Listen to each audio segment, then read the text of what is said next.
In this video, I'll show you how to color code Notion calendar. So to get started, go ahead and open notion.com into your preferred browser and then sign in into your account. Now, once you're signed in, head over into that specific page where you have your Notion calendar.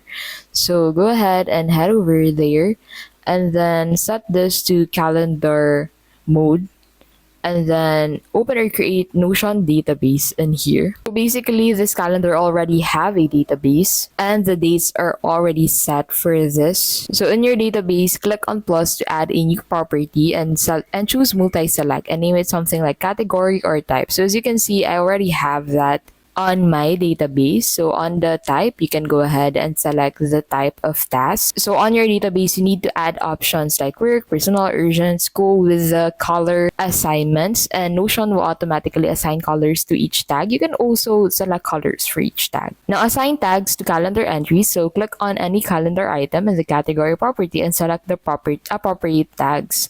These tags will now appear as colored labels on your calendar view. Click on the tag name inside any entry and select edit and choose a color that fits your system. So as you can see, all of the tasks that are actually on my database are shown on the calendar with the color set to it. And that is how you can basically color code Notion calendar. If this video was helpful, please don't forget to give this video a like and subscribe for more videos like this.